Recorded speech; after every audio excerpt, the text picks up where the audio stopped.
familiariser avec vos compteurs d'électricité, de gaz et d'eau pour, réaliser vos suivis avant ou après, votre lancement dans la course aux économies.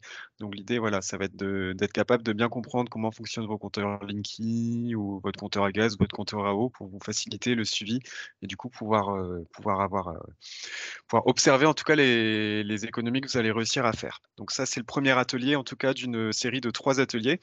Le 30 janvier prochain, il y aura un autre atelier, des tutos pour économiser, donc qui sera animé par un autre conseiller, Jérôme, et qui vous donnera quelques gestes et quelques astuces vraiment très pratiques pour réduire vos consommations.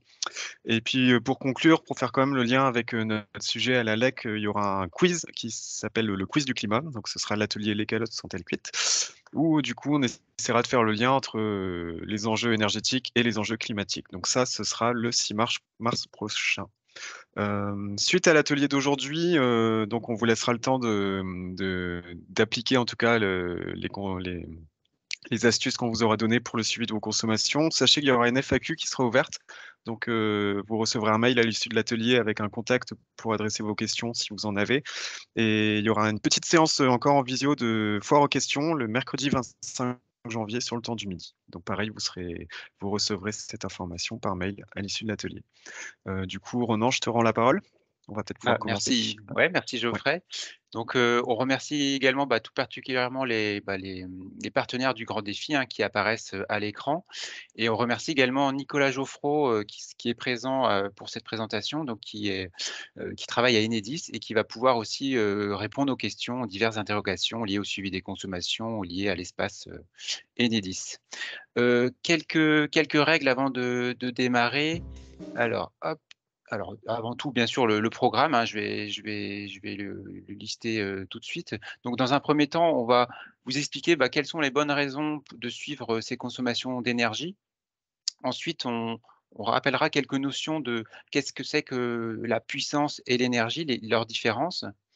On évoquera donc le suivi des consommations d'électricité, le suivi des consommations d'eau, le suivi des consommations de gaz naturel, les autres énergies, qui existent également, et on terminera par rappeler effectivement ce qu'a évoqué Geoffrey, donc les autres animations, du grand défi. Alors je reviens aux quelques consignes qu'on a appliquées pour cette présentation. Donc vos micros ont été volontairement coupés, pour cette présentation. Si vous avez des questions, n'hésitez pas à la poser dans l'espace de conversation. Elle est symbolisée par une petite bulle avec écrit «conversation». Et pour votre information, donc, cette présentation est enregistrée. En fait, ça permet on va enregistrer cette, présentation pour qu'on puisse la diffuser aussi aux autres participants qui n'ont pas pu venir, ce soir. Donc vous êtes libre aussi d'activer ou non votre webcam. Donc pour cela, il y a un petit bouton caméra, et cetera, quoi. Donc n'hésitez pas à poser des questions, et à chaque chapitre, en fait, à la fin de chaque chapitre, on prendra le temps de répondre, à vos questions. Voilà, donc on va commencer. Alors, quelles sont les bonnes raisons de suivre ces consommations d'énergie et d'eau? Alors, avant tout, aujourd'hui, pour vous donner une petite idée, le poste énergie, ça représente à peu près 9 du budget moyen des ménages. Sachant que cette tendance est en forte hausse, ces derniers mois avec l'augmentation du prix, des énergies.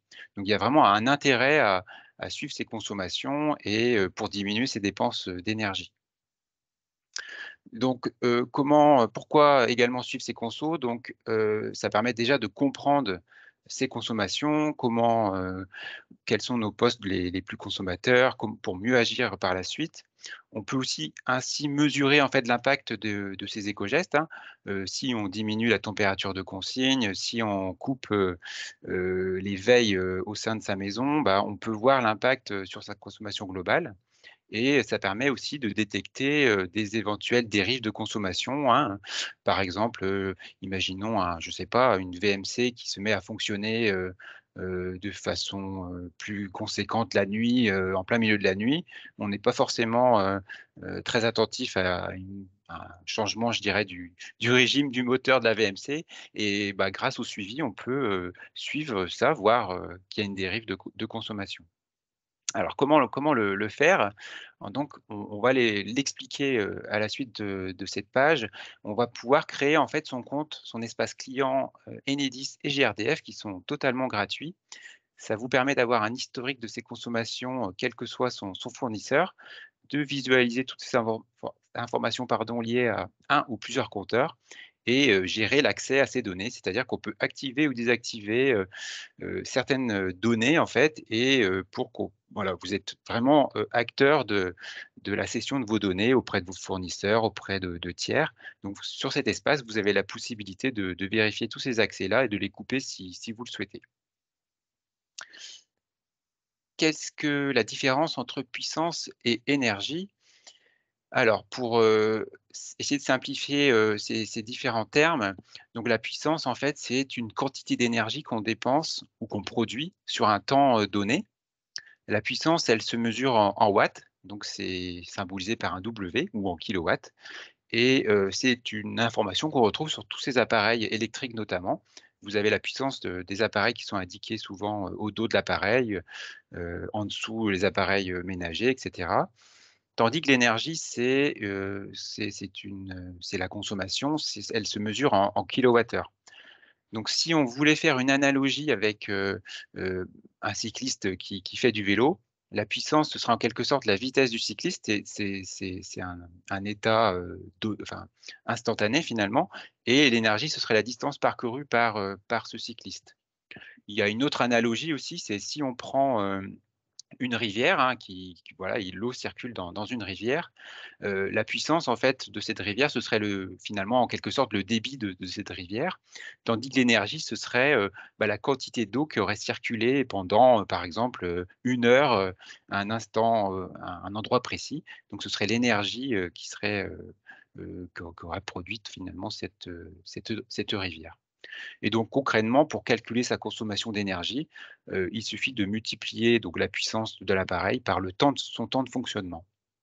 Donc concrètement, 1 kWh d'énergie, c'est à peu près une demi-heure de fonctionnement d'un sèche-cheveux, 1 heure d'un fonctionnement d'un radiateur de 1000 watts, un cycle de lavage, 3 à 5 heures de télévision, une journée de réfrigérateur, 1,5 jours d'éclairage dans un logement. Donc, la consommation liée à ces appareils-là seront également évoquées dans un autre, atelier. Et rapidement, pour vous expliquer un petit peu, quels sont les éléments consommateurs au sein d'un logement, ici vous avez un graphique qui liste un petit peu tous les appareils du quotidien et on voit, la consommation annuelle de chacun de ces appareils-là. Donc ça, mon collègue l'évoquera aussi dans la prochaine, animation. Mais ce qu'on constate, ce sont surtout les appareils qui fonctionnent constamment, qui sont très consommateurs, les appareils aussi de chauffage et cetera. Je ne vais pas trop rester longtemps là-dessus. Si vous avez des questions, faudra pas hésiter, à en poser. Mais, de toute façon, ces différentes, éléments seront évoqués aussi lors d'un prochain atelier. Bon là, je vous propose quand même de poser des questions si vous en avez. Est-ce que ces notions de puissance, d'énergie, ont bien été comprises. N'hésitez pas à poser une question dès maintenant ou on pourra répondre aussi, plus tard, si ça vous vient après. Je ne vois pas de questions, donc je propose de continuer puis, n'hésitez pas à nous interpeller, même si ça vient, après. Alors, comment suivre ces consommations d'électricité? Alors, donc là, je vais vraiment vous expliquer, un peu la procédure finalement pour, créer son compte Enedis et suivre ses consommations d'électricité. Donc, le support que je vous présente, tout de suite, on va vous le diffuser. Donc c'est vrai qu'on va passer en revue assez rapidement, différentes étapes de création d'un compte Enedis, mais surtout vous pourrez, reprendre calmement, enfin calmement, à tête reposée finalement, l'ensemble du processus, quand on vous enverra le support de présentation. Alors, quelques prérequis pour suivre ces consommations d'électricité, de façon instantanée. Donc oui, il faut être équipé d'un compteur communicant Linky. Donc, normalement, l'ensemble du territoire est équipé aujourd'hui, de son compteur, Linky. Donc Nicolas, n'hésite pas à compléter si je dis des bêtises. Il faut idéalement se munir de sa facture d'électricité parce qu'il y a certains éléments qui nous intéressent. Être, bien sûr connecté à internet. Bon, on vous recommande de créer son compte directement sur un ordinateur, c'est quand même plus simple, pour visualiser, l'ensemble des informations demandées, mais c'est aussi possible de le faire sur son smartphone. Il faut également disposer d'un téléphone portable parce que pour des raisons de sécurité, on reçoit un SMS de confirmation sur son numéro personnel, ce qui permet de vérifier l'identification de la personne qui crée son compte. Point important aussi, sur votre facture, vous allez trouver en fait, un numéro, le point de livraison électricité, qu'on appelle PDL ou PRM. Donc c'est un nombre à 14 chiffres que vous trouverez, sur cette, facture. Mais c'est un numéro qu'on trouve aussi directement sur son compteur. Donc vous appuyez sur le plus ou le moins et il y a une page de l'écran qui, indique ce numéro qui est vraiment unique à chaque point de livraison. En cas de problème, donc Enedis met à disposition un numéro, national. Donc si vous rencontrez des soucis, n'hésitez pas à solliciter ce numéro-là. Et pour aller plus loin, donc vous pourrez aller aussi consulter une vidéo de présentation, donc sur internet. Pour illustrer tout ça, donc ici vous avez différents exemples de 2 factures. Donc dans l'encart à gauche, vous allez trouver en fait, le numéro de PDL. Et ici vous avez l'exemple aussi sur un contrat, chez Enercop. Et comme je disais, donc sur le compteur Linky, vous avez une page, avec ce numéro, donc c'est le même numéro que vous allez retrouver sur votre facture. Alors, comment on crée son compte? Donc dans un premier temps, il faut aller sur son espace, Enedis, donc vous aurez directement l'adresse, dans le support ou sinon vous pouvez aller sur le site, Enedis et dans l'onglet «Mon compte». Nicolas, est-ce que je te propose peut-être de présenter un petit peu qui est Enedis? Est-ce que Nicolas est présent ce soir? Yes, tu m'entends? Oui, on t'entend très bien. J'allais changer au niveau de mon casque. Voilà. Et si vous m'entendez. J'ai rallume la caméra. C'est bon, tout est bon? Tout est bon, ouais, on te voit bien, ouais. Donc oui, Enedis, en fait, nous, on est le gestionnaire du réseau de distribution d'électricité et on assure une mission de service public donc sur la gestion des réseaux, c'est-à-dire que quel que soit votre fournisseur d'électricité, et ben vous, comment dire, vous utilisez quand même les services d'Enedis du coup pour avoir votre électricité puisqu'on gère 95% des réseaux électriques sur le territoire métropolitain. Voilà, donc quand vous avez besoin, vous avez plus d'électricité, par exemple dans le cas d'une tempête, donc c'est Enedis qui va intervenir pour réparer les réseaux. Si vous avez besoin d'un nouveau raccordement, donc Enedis sera aussi votre point d'entrée pour les demandes de raccordement. Et à ce titre-là, donc on accompagne la transition énergétique sur tous les nouveaux raccordements. OK, bah, merci, Nicolas. J'ai fait de manière assez bref. Pardon. Non, j'ai essayé d'être assez bref. OK, ouais, merci, ouais. Merci, puis n'hésite pas effectivement à compléter, si mes Y a propos pas de sont souci. ça marche. Donc ensuite, sur votre espace Enedis, vous allez pouvoir créer un compte particulier. Bah, pour information, vous avez aussi la possibilité de créer un compte pour votre entreprise ou si vous êtes une collectivité, vous avez également cette possibilité-là. Et ce qui est important aussi au niveau, de l'identité demandée lors de votre inscription, il faut vraiment que le nom et le prénom d'inscription, ça soit également le même que l'identité qui figure sur votre facture. Ça, c'est vraiment important parce que Enedis, de façon automatique, va vérifier s'il y a une cohérence entre les 2 profils.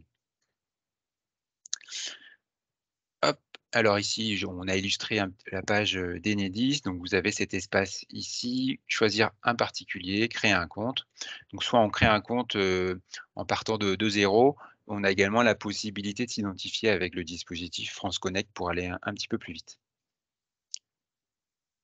Et ensuite, quand votre compte sera créé, il faudra y associer son compteur.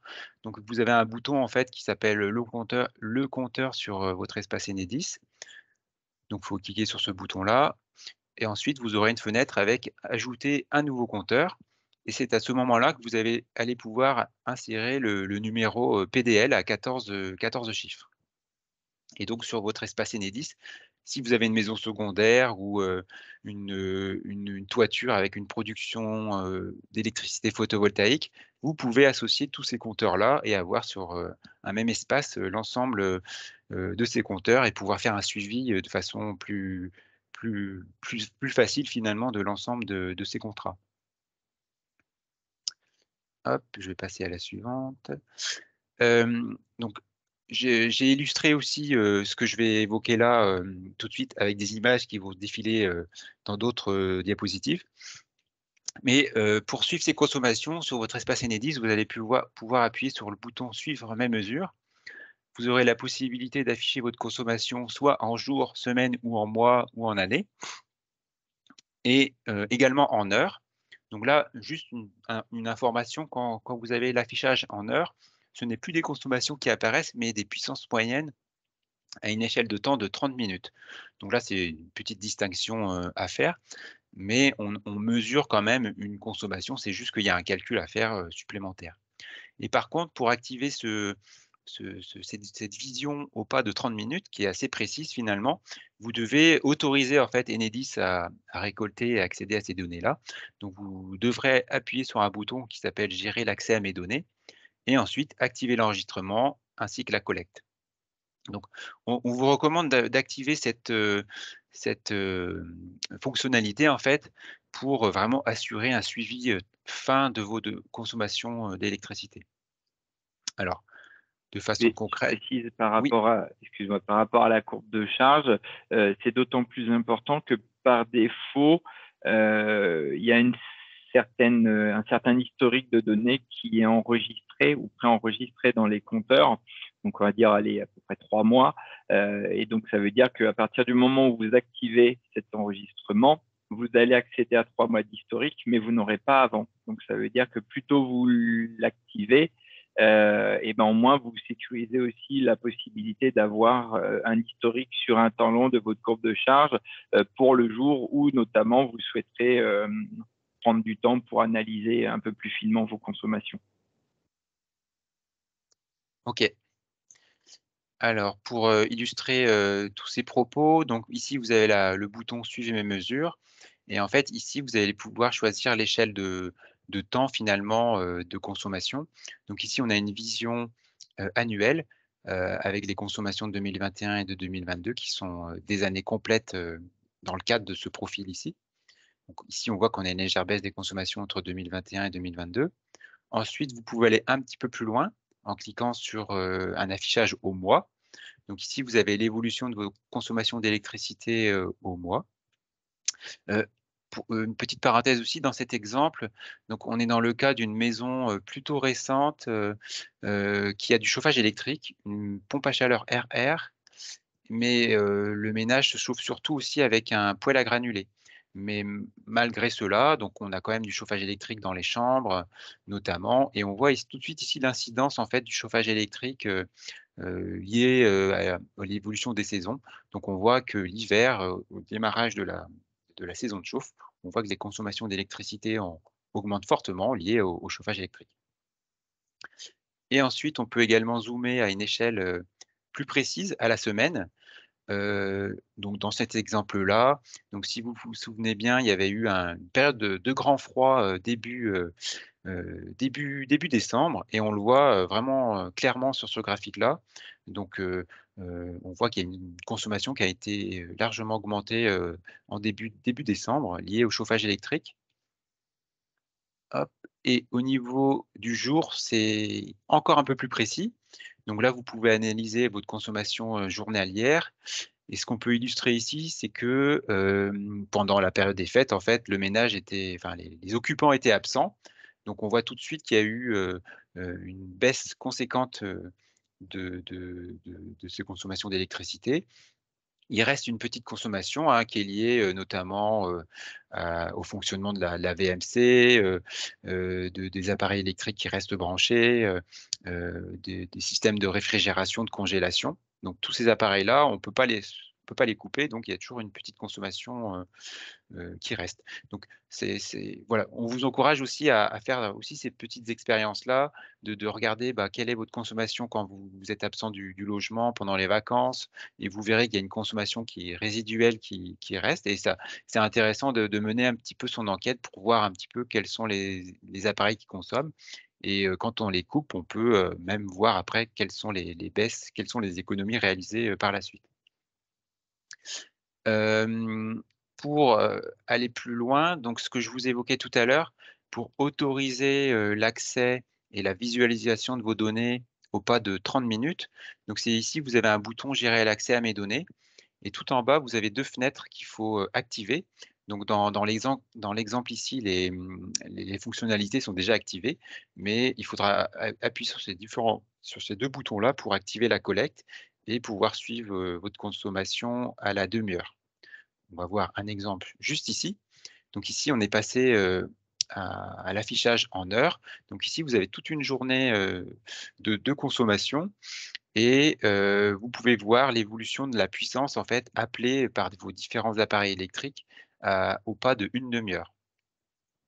Si je reprends l'exemple, de ce ménage, donc ce qu'on remarque ici, bien sûr, il y a une consommation qui est constante sur l'ensemble de la journée.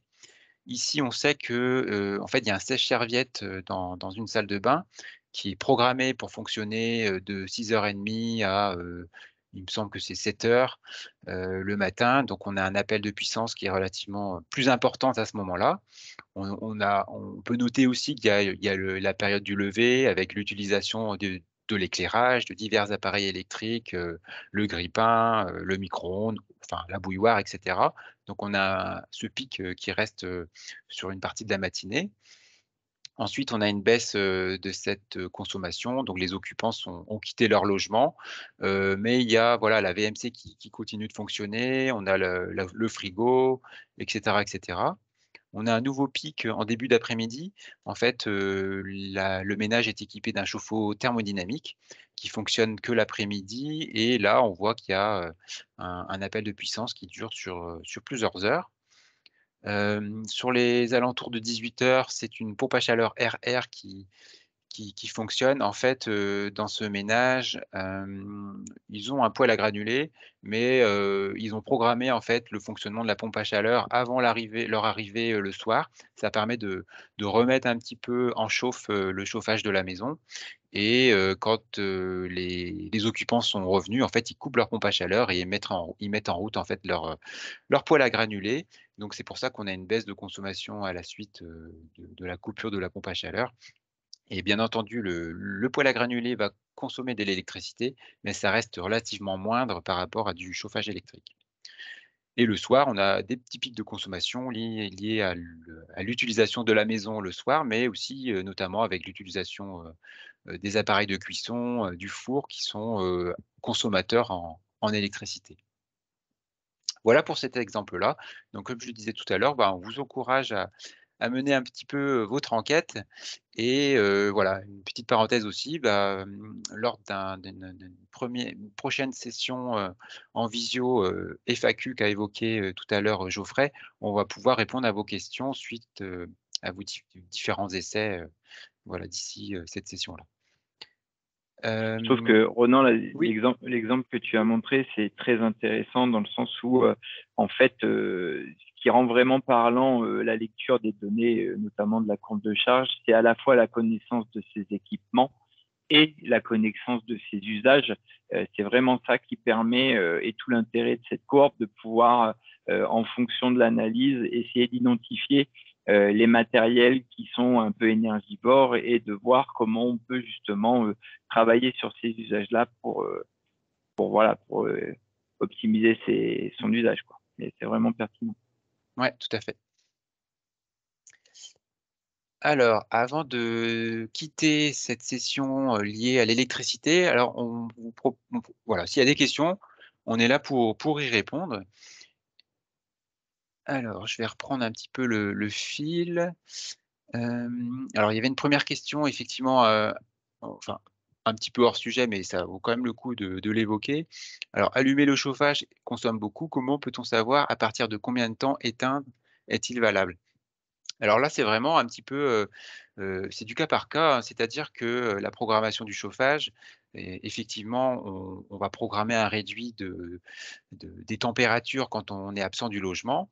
Mais effectivement, ça vaut le coup de même anticiper, en fait, cette coupure-là. C'est-à-dire que si vous quittez votre logement le matin, à 8h pour vous rendre au travail, faut pas hésiter à programmer une baisse des températures de consigne, même à partir de 7h30 par exemple. Parce que suivant la typologie des logements, en fait, la baisse de la température va se faire vraiment graduellement. Donc c'est-à-dire que même si vous coupez à 7h30, le chauffage, vous n'allez pas forcément ressentir, cette baisse Et à 8h, voilà, à partir de 8h, vous aurez quitté le logement. Donc ça vaut le coup de faire des différents essais. L'idéal, c'est de programmer, voilà, son température de confort, quand on occupe son logement. Mais l'idéal, c'est de rogner un petit peu aussi sur ces périodes-là pour gagner un petit peu, faire, davantage, d'économies, liées au chauffage. Et Hem, pour oui, vas-y. partager une question qui a été posée dans le chat, du coup, une personne qui nous disait qu'elle était chez Engie et demandait si elle pouvait créer une connexion sur Enedis. Donc, je partage la réponse de Nicolas à l'oral pour ceux qui ne verraient pas le chat. Donc, oui, donc Enedis, c'est le distributeur, quel que soit le fournisseur d'électricité. Voilà. Oui, tout à fait, ouais. Le Enedis, c'est l'entité, en fait, qui va fournir les informations de consommation à votre fournisseur. Et sur l'espace Enedis, vous pouvez suivre votre consommation. Même si vous changez de fournisseur, vous aurez toujours votre historique, affiché. Tandis que si vous quittez votre fournisseur, vous pouvez aussi créer un compte, avec votre fournisseur. Mais le jour où vous quittez, ce fournisseur pour un autre, vous aurez une discontinuité finalement dans le suivi de votre consommation et la création d'un compte Enedis permet d'y remédier, quoi. Et sinon, pour Nicolas, donc, il y a une personne qui demande si on n'a pas de compteur Linky, comment fait-on pour le demander? Oui, j'étais en train de répondre, mais effectivement, je vais prendre la parole.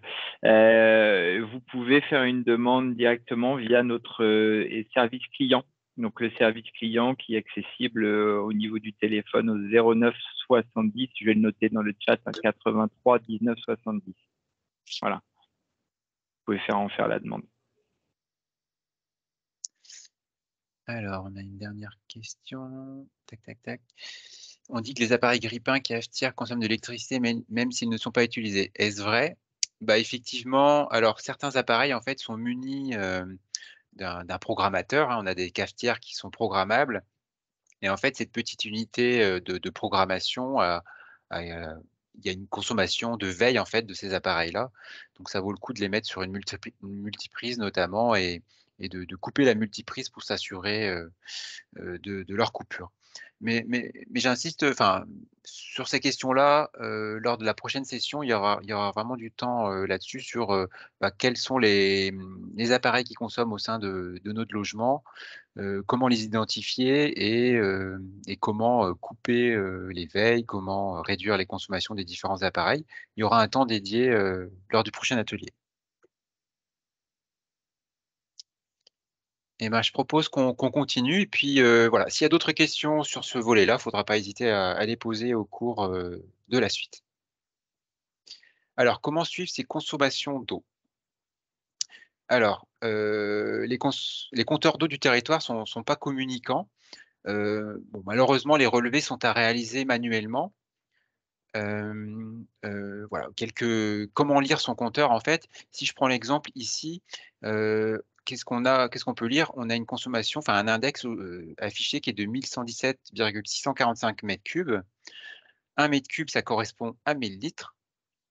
Et en fait, ce qu'on vous invite aussi, c'est de faire des relevés, manuels, je dirais au moins mensuels, voire, pourquoi pas à la semaine, voire au jour pour un petit peu suivre vos consommations.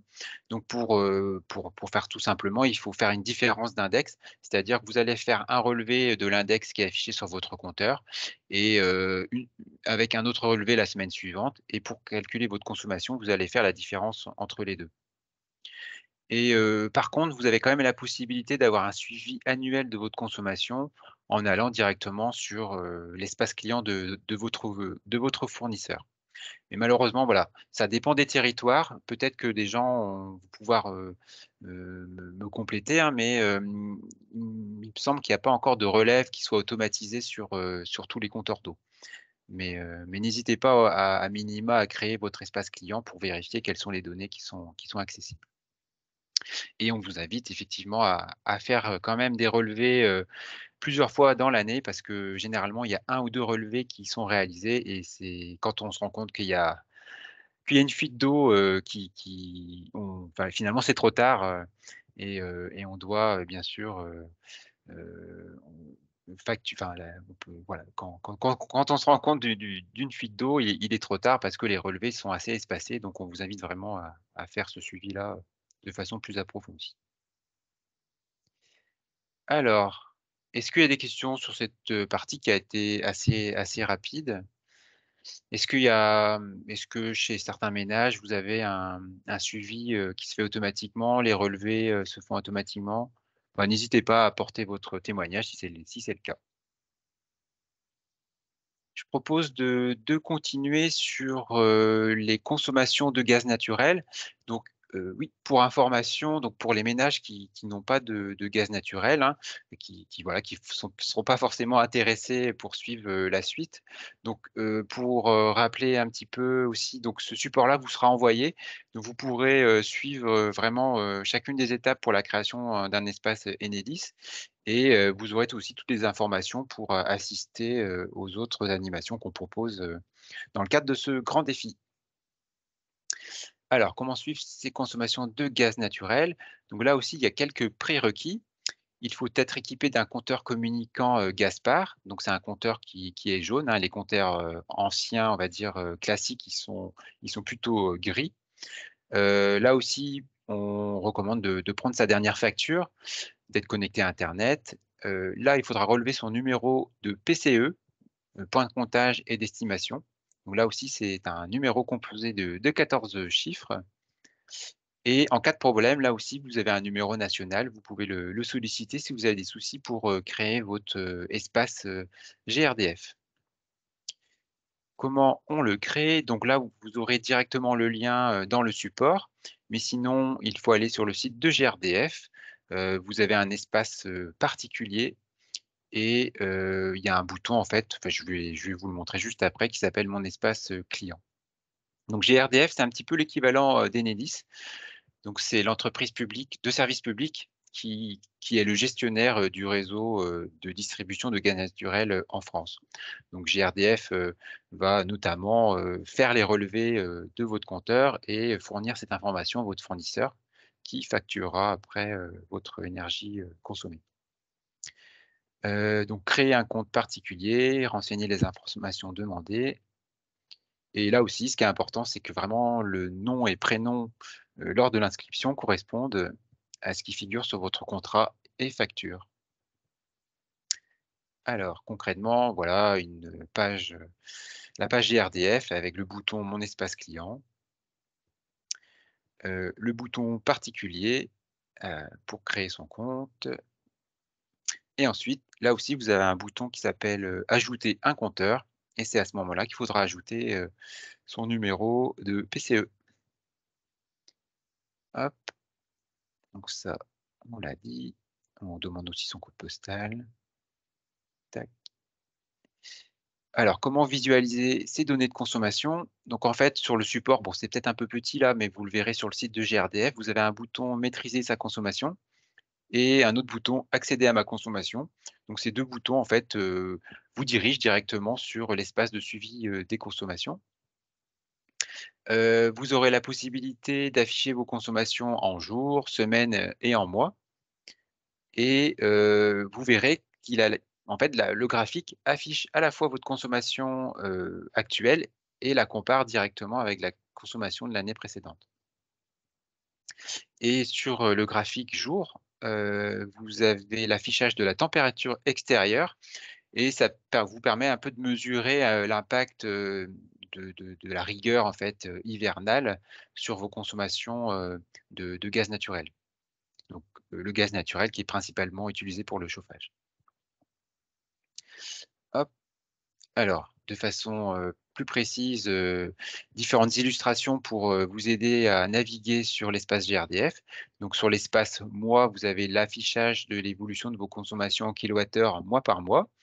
Donc en vert foncé, c'est la consommation, de l'année, en cours, enfin la dernière année on va dire. Donc là c'était, dès qu'on est sur du vert foncé, c'est la consommation de 2022, et le vert clair, c'est, la consommation, de l'année précédente, du ménage.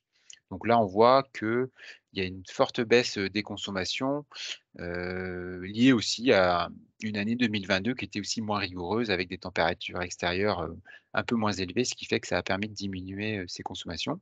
Mais aussi un ménage qui a appliqué différents écogestes pour diminuer sa consommation, de gaz naturel.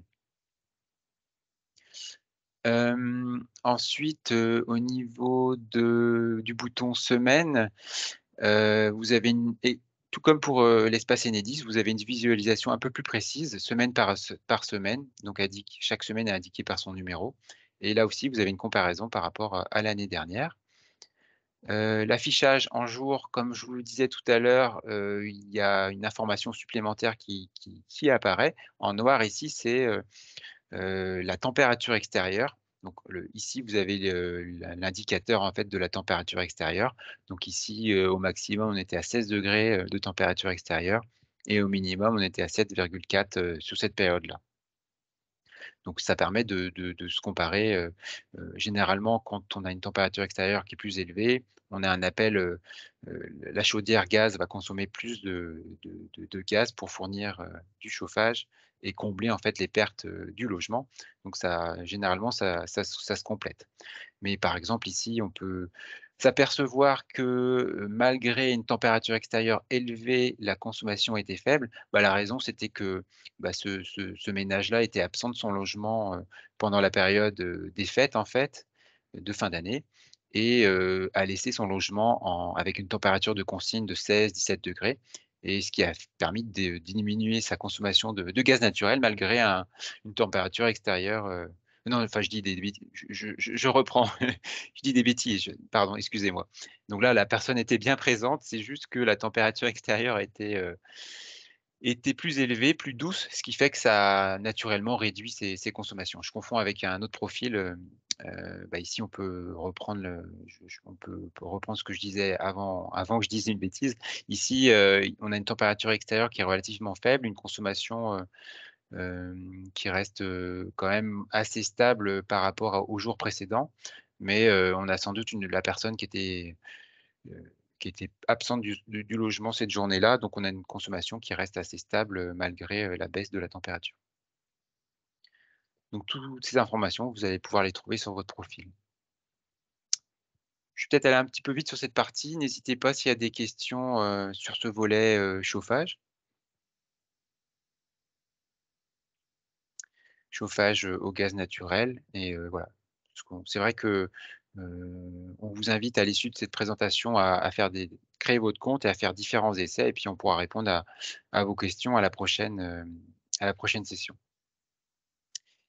Et ben, ce que je propose, c'est de continuer. On est bientôt sur la fin. Donc il existe d'autres énergies aussi que sans doute, certains d'entre vous consommez, chez vous pour vous chauffer. Donc ce sont des énergies qui n'ont pas, je dirais, d'espace en ligne de suivi, des consommations parce que ce sont des énergies qu'on appelle, de stock en fait. Ces énergies sont liées, aux livraisons que vous allez réaliser, au sein de votre logement. Mais ici, on a voulu aussi illustrer un petit peu, des équivalences entre, un volume, commandé, consommé et quel est, l'équivalent en énergie de ce volume-là. Comme ça, c'est vrai qu'on vous invite aussi, bah, j'imagine que vous le faites, hein, si vous êtes équipé, d'un appareil au bois notamment, sur un calendrier, vous pouvez faire un petit peu un suivi de votre consommation, indiquer quand, à l'ouverture d'un sac de granulés par exemple, l'indiquer sur le calendrier et à l'issue de l'année, vous pouvez comptabiliser, l'ensemble des sacs qui ont été consommés ou des livraisons et faire le calcul, en kilowattheure. Donc là, si je reprends un petit peu, les équivalences, donc un sac de 15 kilogrammes de granulés de bois, de pellets, ça équivaut à peu près à 70,5 kilowattheures. 1 tonne, de granulés, c'est 4 700 kilowattheures. Si on prend le bois bûche, donc on a souvent tendance à parler, de stère ou de corde, de bois. Donc une stère, c'est à peu près 1 m3 de bois, donc ça fluctue bien sûr suivant la longueur, on va dire la granulométrie, de différentes bûches, mais voilà, c'est entre 500 et 800 kilogrammes, suivant l'essence, la densité, le taux d'humidité du bois et ça délivre une consommation finalement entre 1 900 et 3 000 kilowattheures. Pour le fioul, 1 000 litres, ça correspond à 10 000 kilowattheures et le gaz propane et butane, une livraison de 1 tonne, c'est 1 000 kilogrammes et donc ça correspond à peu près à 12 600 kilowattheures. Donc voilà, on vous encourage à faire ces petits calculs un petit peu de coin de table finalement pour estimer votre consommation annuelle et ça permet de compléter un petit peu les éléments qui ont été évoqués précédemment avec la création d'un espace Enedis et GRDF qui permettent une mesure plus fine de l'évolution de ces consommations. Voilà pour cette partie-là. On en a bientôt terminé. Euh, Avant tout, est-ce qu'il y a des questions sur tout ce qu'on a évoqué tout de suite? N'hésitez pas. Euh, Ce qu'on peut faire aussi, c'est vrai que ça peut être un peu plus facile pour vous. Geoffrey, je ne sais pas comment on peut activer les micros si les personnes souhaitent peut-être Ouais. intervenir directement. Alors, je peux faire du coup, les Ouais, personnes qui veulent intervenir peuvent s'annoncer dans le chat ou sinon je pour tout le monde. Et, ok. on va faire comme ça, on va ouvrir tous les micros. Donc, Ouais. si vous avez des questions à poser, vous pouvez normalement activer votre micro, il me semble.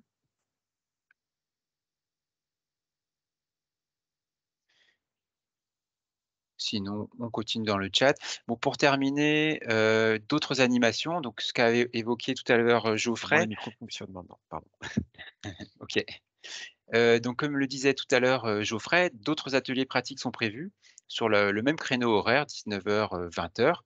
Donc avec la prochaine session, différents tutos pour économiser ses consommations d'électricité, de chauffage, etc.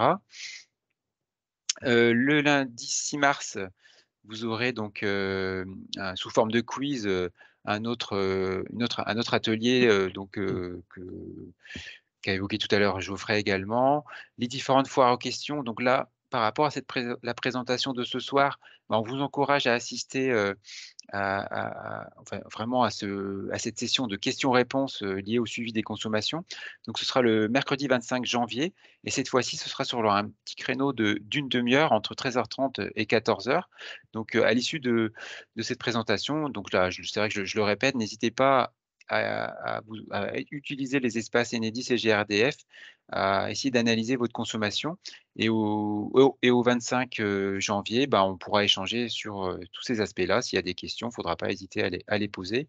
Et surtout, il ne faudra pas hésiter non plus à poser vos questions. On va vous indiquer l'adresse mail du Grand Défi. Il ne faudra pas hésiter à nous les envoyer et puis on pourra vous répondre à ce moment-là également, quoi. Et donc, il y aura d'autres session de foire aux questions le 8 février, le 22 février. Et le grand défi se terminera aussi par une soirée spéciale, donc le 4 février, notez-le dans votre agenda, de 18h à 20h30 à Rennes, avec pour Oui. conclure cette animation.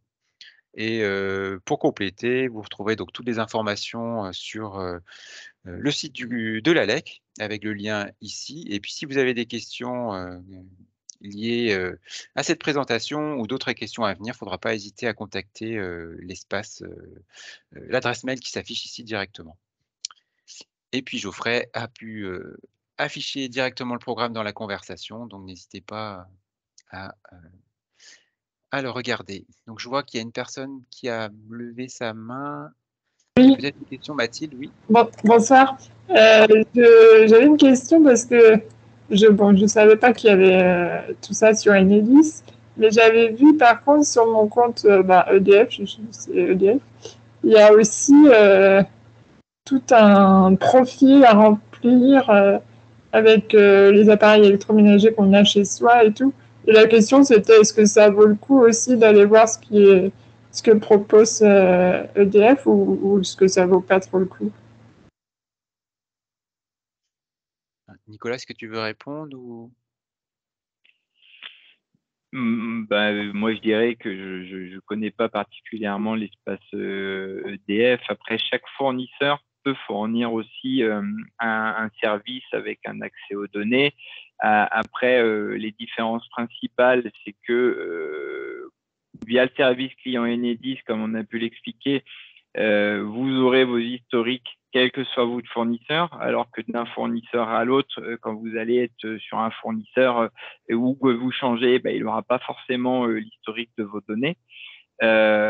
Ensuite, après, sur les sites des fournisseurs, vous n'avez pas non plus comment dire, la possibilité de gérer la gestion de vos accès, c'est-à-dire de vérifier quand vous avez donné l'accès à quelqu'un, notamment par exemple à un ancien fournisseur, qu'il n'a plus accès à vos comment dire, à vos données alors que vous n'êtes plus en abonnement avec. Et un autre point sur l'espace Enedis aussi, vous pouvez avoir accès à un graphique qui va vous montrer la puissance maximale soutirée, donc ce que vous aurez consommé au maximum en termes de puissance, voilà, avec un historique assez important par rapport à votre abonnement, ce qui vous permettra aussi d'optimiser et de regarder, par exemple, si historiquement vous aviez un abonnement à 9 kilos ou plus parce que vous étiez avec une composition familiale de plusieurs enfants et que les enfants sont partis de la maison. Peut-être qu'actuellement, vous n'avez besoin que d'un abonnement à 6. Voilà, c'est des choses que vous allez trouver de manière différenciée sur l'espace client Enedis. J'y pense aussi en même temps que j'y parle. Vous allez aussi pouvoir, si vous avez plusieurs sites de consommation, par exemple avec des fournisseurs qui pourraient être différents, retrouver vos données sur un seul site et les données de production qui sont aussi disponibles. C'est autant d'éléments. Après, voilà, je ne pourrais pas me prononcer sur les différents portails fournisseurs, ne les connaissant pas. J'espère que j'ai répondu à la question. Oui, oui, merci. Merci Nicolas pour ces précisions. Et puis c'est vrai que nous on va vous encourager effectivement à aussi créer un compte auprès de votre fournisseur, parce que c'est vrai qu'on peut trouver d'autres informations. Puis comme l'évoquait Nicolas, voilà, les informations peuvent être totalement différentes d'un fournisseur à l'autre, et ça vaut le coup d'avoir aussi son espace Enedis pour compléter ces informations et avoir un suivi vraiment, même si on change de fournisseur. Alors, il y a une question, je suis chez fournisseur historique de gaz. Ah oui, par rapport au tarif réglementé de gaz naturel, effectivement, donc le tarif réglementé va se terminer en 2023, mais effectivement, j'ai un doute sur la date exacte à vérifier. Donc, on va pouvoir, je vais me renseigner et puis on va pouvoir vous y répondre plus tard, mais j'ai pas la certitude de la fin officielle des tarifs réglementés de gaz naturel.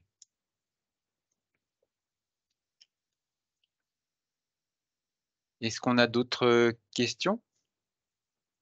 Donc, ce sera moi qui animera la session de foire aux questions du 25 février. Donc, voilà, faudra surtout pas hésiter, voilà, s'il y a d'autres questions à nous les envoyer ou à participer à cette session.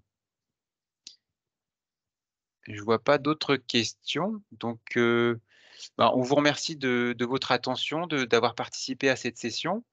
On vous encourage vivement à créer vos différents espaces. Si vous avez des interrogations, donc dans cette présentation vous sera envoyée, donc vous aurez les numéros de GRDF et d'Enedis.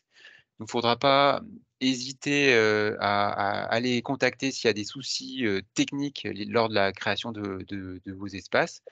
On vous encourage également à jouer un petit peu avec ces différents espaces, à analyser vos consommations. Et puis, si vous avez des questions, donc on vous donne rendez-vous à cette prochaine session de foire aux questions le mercredi 25 janvier. Et pour terminer, donc Geoffrey a mis également dans l'espace de conversation une fiche qu'on a réalisée qui explique un petit peu concrètement pourquoi l'électricité, les différentes énergies, le gaz naturel ont fortement augmenté ces derniers mois. Donc on a préparé une petite fiche pour expliquer tout ça. Et je vous remercie, passez à toutes et à tous une bonne soirée, puis on vous donne rendez-vous à la prochaine session. Et puis bon défi à tous pour réduire vos différentes consommations d'énergie et d'eau. Et puis on remercie Geoffrey pour son soutien, et puis Nicolas d'Enedis. Bonne soirée à toutes et à tous. Merci, bonne soirée. Au revoir. Bonne soirée. Au revoir. Au revoir.